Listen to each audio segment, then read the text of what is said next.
Hello everyone, welcome back to my channel. আজকে তোমাদের সাথে শেয়ার করব আরও একটা নতুন ধরনের রেসিপি, যেটা বাচ্চা থেকে বড় সবাই খেতে ভালোবাসবে। অনেক সময়তেই কিন্তু আমরা বাড়িতে দেখি বাচ্চারা অথবা বড়রা অনেকেই আছে কাঁকরোল জিনিসটাকে পছন্দ করে না, তাই তাদের জন্য নিয়ে আসলাম একটা অন্য রকমের রেসিপি।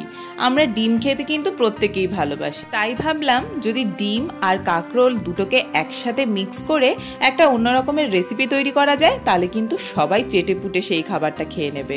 তো প্রথমেই আমি এখানে দুটো কাঁকরোল গোল গোল করে কেটে নিয়েছি, কিন্তু একটু মোটা করে কাটতে হবে। তারপর ভিতরে যে বীজটা আছে সেই বীজটা কিন্তু বের করে নিতে হবে। দেখো, এরকম রিংয়ের আকারে তৈরি করতে হবে। আর এইদিকে আমি দুখানা ডিম নিয়ে নিয়েছিলাম, আর তার সাথে পেঁয়াজ কুচি, টমেটো কুচি, লঙ্কা কুচি এগুলো তো রয়েছেই।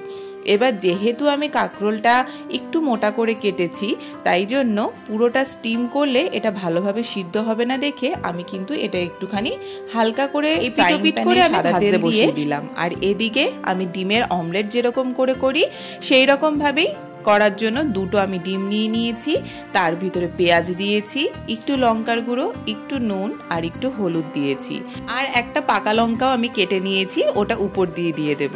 এখন যেরকম ডিমের অমলেট করি সেই অনুসারে কিন্তু সমস্ত কিছু দিয়ে ডিমটাকে ভালো করে ফেটিয়ে নিতে হবে।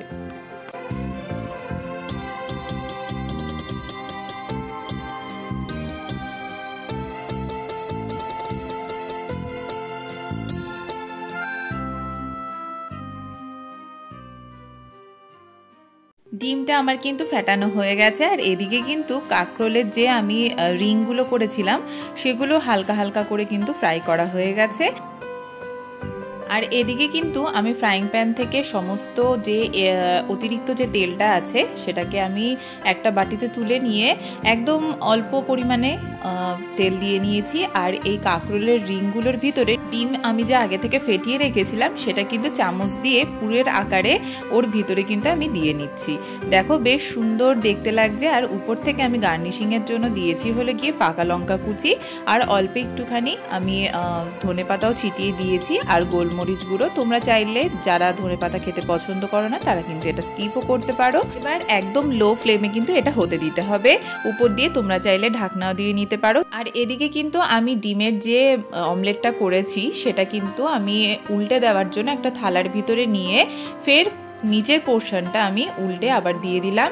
দেখো, বেশ সুন্দর করে কিন্তু ফ্রাই হয়ে গেছে, আর খেতেও কিন্তু খুব ভালো হয়েছিল। একদম ডিমের অমলেট তার সাথে কাঁকরোলের পুর, বেশ ভালো লাগছিল খেতে। তোমরা চাইলে অবশ্যই এটা গরম ভাতের সাথে সার্ভ করতে পারো, তবে আমি বলবো ডালের সাথে মেখে খেয়েও খুব ভালো লাগবে। জানিও কেমন লাগলো। আর যারা নতুন আছো তারা অবশ্যই কিন্তু চ্যানেলটিকে সাবস্ক্রাইব করতে ভুলো না। টাটা।